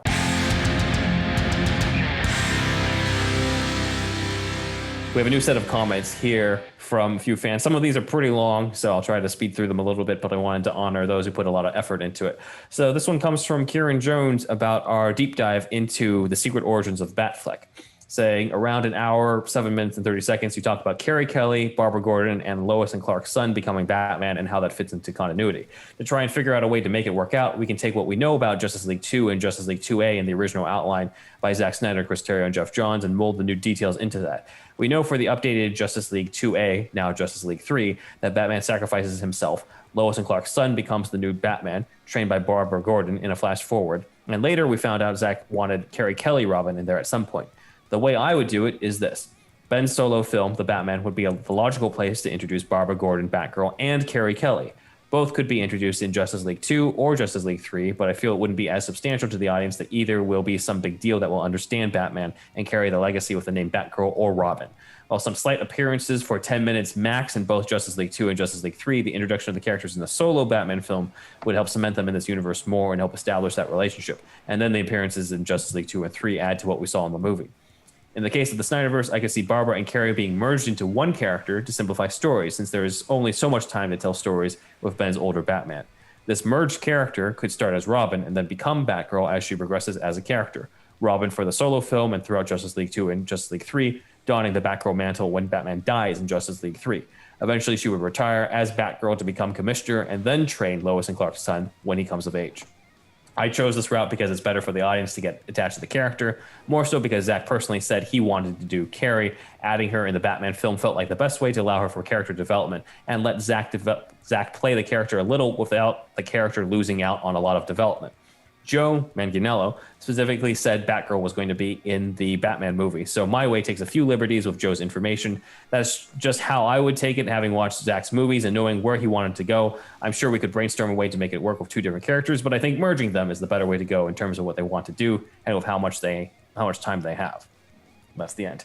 So basically, merge Barbara Gordon and Carrie Kelly into one character. What do you guys think? It's kind of cool. Yeah, I like the idea for being Robin and then evolving into Batgirl. It kind of reminds me of, have you ever read it's like a kind of Elseworlds Tale Thrill Killer?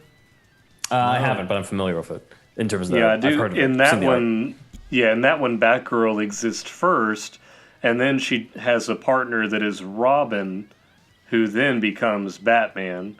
So I don't know. It's kind of like out there. It starts with her first, like a female character. So that was pretty cool. So I think that's fine to have them to merge those characters together. And I think with the ending of Justice League having Batman like catch the mutants, that is like such a good tie-in to go ahead and have like Carrie Kelly in that universe. So I think that's kind of cool.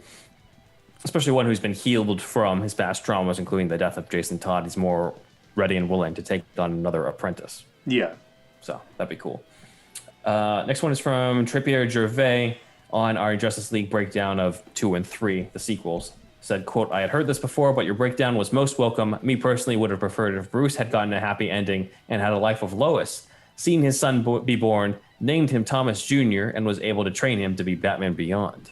So this is actually very similar to our deep dive into the history of Batman and Lois's relationship, where they had a son, Batman Jr. Batman Jr. Says, quote, "I know it is not as epic with Bruce living, but he is Batman. Why can't he be happy? I also got the Kingdom Come vibes here and there and would have liked to have seen a revived Superman have a life with Wonder Woman." Now, this is interesting. I had not heard this before because most people always just have a knee-jerk reaction to Batman and Lois getting together. But he's saying, no, have them get together and have Superman paired with Wonder Woman. Here's what he says. He says, quotes, "There are parts in Zack Snyder's Justice League where Wonder Woman kind of has a moment with Superman. She is the first one who says he's back. She calls him by his name, Kal-El, and when Clark flies off of Lois, they focus on Wonder Woman's reaction alone of her watching Supes fly away. She stares pretty hard. If they really wanted to focus on a future relationship between the two, they could have done a Back to the Future style trope where when Diana puts the lasso on herself, the first time she has visions of her killing Superman before the Darkseid invasion, and then later, when Superman leads the world against Darkseid, she does it again, but this time the lasso shows Diana and Clark having a daughter and being happy. Superman raising Bruce's kid is an interesting story, but does that mean he never has his own kids? That is pretty sad for the hero who united Earth against Darkseid, in my opinion. Can't Superman and Batman both live happily ever after?" Yes. Interesting point. Yes, they can. Not according to DC, I guess. Nope. Still don't like Superman or still don't like Bruce and Lois together. You don't like it? My knee hit the bottom of the table when Ben was talking about that. It jerked. It doesn't bother me because I think it's a good setup for Batman vs Superman. Yeah, yes. Yeah. In that case, I don't know. It's just like they don't seem like they have any chemistry in the films that we've seen right. them together, and it's just like I don't know. I like him better with like Catwoman or something. But there's no alien in this one. Superman's the alien. Oh, he is an alien. That's true. Never mind. So Batman Beyond kids got some alien blood in them. I don't like that. Well, no, sir. I don't like it. No, not if it's Bruce and Lois's kid. Then he has. Oh, yeah, that's right. Blood. I can't keep it straight. I don't know what's going on anymore. Someone did It's bring up a good almost as point. if comic books are very complicated. Someone brought up a good point on Twitter saying that Batman has a kid but dies not able to raise the kid, and the kid grows up to become Batman. Superman ends up raising a son who is not biologically his own. In some weird way, then Batman's destiny is to become Thomas Wayne, and Superman's destiny is to become Jonathan Kent. I was That's like, that's great. actually an interesting way to put that. That's great. If only we had that thing at DC known as foresight. If only we Superman- had a long game plan. Yes. So Superman's going to get sucked up in a tornado. You know how Marvel before he has does these this. phases? They got these phases going on. There's a plan here. We don't like plans. If only. That all culminates into Kingdom Come, by the way. I would love it if that was the end game of the Justice League films. God, wouldn't everybody? Jesus I Christ. know. Are you kidding me? All right, last one comes from Ricky St. Quentin about our Batfleck deep dive, saying, quote, great episode. BVS is really a Batman film. Bruce Wayne has a story arc and goes on a journey through the film and changes at the end, whereas Superman doesn't, and Batman has more screen time as well. In fact, I've recently made my own Batman edit of BVS, calling it Batman No Justice. I cut out all the parts which have nothing to do with Batman. My Batman No Justice edit runs to 100 minutes, and now it's only version of BVS I watch. In fact, I wish Warner Brothers Making his own movies. I wish Warner Brothers hadn't wanted a cinematic universe. Instead, they should have concentrated on solo films. The Affleck Batman isn't my favorite, and I do believe Affleck was miscast, but the Batman parts are pretty good in BVS, so I wish we could have gotten a solo Batman trilogy with Affleck instead of team-ups. Anyways, like I said, great episode. I am interested in seeing this fan edit. It's interesting because for me as a guy that went to film school, I know you did too, Ben, but like editing used to be a skill, like as far as like, but it, like, how do I say this? Now it's something that fucking everybody can do. People edit their own TikTok videos or Instagram. Like it's almost like sending an email. Like you used to put Outlook and, you know, I type this words a minute, you know, on your resume. Now no one gives a shit. It's just a fucking, it's a given. It's a given you know how to do that shit. And editing, I'm going on a film editor rant, but editing's almost to that fucking level. Like almost everybody can edit video now, which is fine, I guess. Anyway, we want to see your movie. Yeah, send it over to us, Ricky. Yeah. I just don't know what. Podcast at gmail.com. I want to see how you handle the music because cutting the picture would be fairly easy probably, but the music transitions, I want to see that. So it's only Batman. Everything else is cut out. No, Batman's the only thing. No, it's just Batman? I think it's just the Batman, basically anything that involves Bruce Wayne and Alfred. But then I'm like, well, because so many of the scenes are about him going off to kill Superman. Yeah. I don't know. Send it over to us. Let us know what it is. Yeah, I want to see this. Yeah, let's see what happens on that. But yeah, anyways, those are our fan comments. Over to you, Andrew. Oh, man, it's already my time? Shit. All right. Thank you for those comments. And also thank you to our Patreon supporters, which are Shasta, Leom O, Jose Arrocha, Super Inframan, Douglas P, Dan D, Aaron Willett, Nick Noir, Jesse E, Jeffrey R, Sketchcraft, Scott V, Yuli, and now our other supporters, Sparkageddon, SDCT Productions, Robert Schumann, Kooky Noms, Matt Herring, Elijah B, Shamrock Balls, Ian H, Walter the Wobot, John Wells, and Rye Guy. Please join the Shasta Army at patreon.com/superherostuffpod. That is the $1 tier. And you get a shout out here on this here podcast every episode as long as you stay on the $1 tier. The $5 tier is the main one that we're promoting right now. We're going to have other tiers. Well, we have other tiers, but this is the main one right now. And it's a whole other show every Friday. patreon.com. You can listen there. You can also, we put this in our Patreon posts or whatever. If you're unaware, you can put the Patreon feed into your regular podcast app. So you do not have to go to patreon.com every time to listen to that if you're on that. That's possible.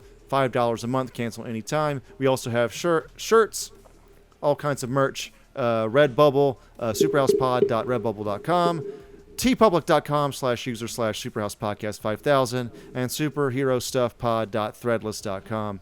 Get your mug, get your shirts, get your shower curtain, Indeed Wizard, and Ben Mad illustrations on all kinds of merch by Wolfie Cruz. And please leave us a review on iTunes. Please send us some sort of audio. Doesn't have to be like a crazy thing that Zach always does. Can just be, hey, love the show, something like that. Record it on your phone. Send it to superhousepodcast@gmail.com, and we will most certainly put it on there. And also, please animate our sketches if you have the gumption, if you have the gusto. Please do it. Just put our hashtag at the bottom in the video itself, and that would be great. Throughout the video, too, not just a fucking frame, please. Like, the whole thing in the corner is fine, but hashtag superhero stuff you should know podcast, something like that. And, I'm Thunderwolf Drew on Instagram and Twitter, thunderwolflives.com, youtube.com/user/thunderwolflives. A lot of my Japanese-related content, Japan, stuff like that. Video games, too, a little bit. And also my film that I'm working on is called Amano Recon, and that's all I'm going to say about it now. We're kind of a slow trickle into when things start to really happen with that. But that's AMANO Recon, and that's it for me. You can find us over at Twitter on SuperhousePod, as well as Instagram at SuperheroStuffPod, which is how we met Zach. We are also on Vero now. Please follow us, because we're looking for followers, and we're looking to communicate with Zack Snyder on stuff. So we are also there at SuperheroStuffPod on Vero. My own website is at benwanwriter.com. My YouTube channel is in the description below. And you can also check out the website for the upcoming kids comic I've got going on called Early Bird. So that's earl-e-bird.com. My personal Instagram is at benwanwriter. And my cat Instagram for my cat, my son, Alfie, named after Alfred Pennyworth, is at Alfie Pennyworth Cat. And that leads me to bring up that we are now affiliates with Whiskerbox, as well as Barkbox now. Yes, also. So if you have a dog or we'll a cat, swing both ways. Hey. If you have a dog or a cat, hey. you can check it out and get your own little box each month for your own furry friend. We also have affiliates with eBay and Amazon, so you can get different types of superhero merchandise that is available at superhousepod.com/shop. Over to you, Zach. Well, as usual, you can follow me on Instagram, TikTok, and YouTube at Zachary Jackson Brown Art. And you can go to my website, zacharyjacksonbrownart.com, to see all the goodness that I make and sop it up like a biscuit. Enjoy it. Sop it up. Sop it up. Nom nom nom nom nom nom nom nom. But that's it. Wow. All right. So, thank you for joining us. For those of you who are part of the Patreon, we are going to be exploring the secrets of Star Labs. Star Labs is very important to both Flash and Cyborg, and we're going to dive into that. But for those of us who are, for those of you guys who are listening in on just the main show, we're going to explore the next person who joins the Justice League, who joins them in the tunnel, and that is Aquaman, and we have a special guest joining us to discuss Atlantis. Isn't that right, Andrew? You could say that it's a deep dive into Atlantis. Signing off. He's been waiting on that. Ben signing off. Oh, I also want to say, I want you to tell your friends about me. No, not you, man. About us. Just about his art. Shit. We're gonna figure this out someday. So what are we saying? I want you to tell It's your too late friends on about We already us. cut off. We're already cut off.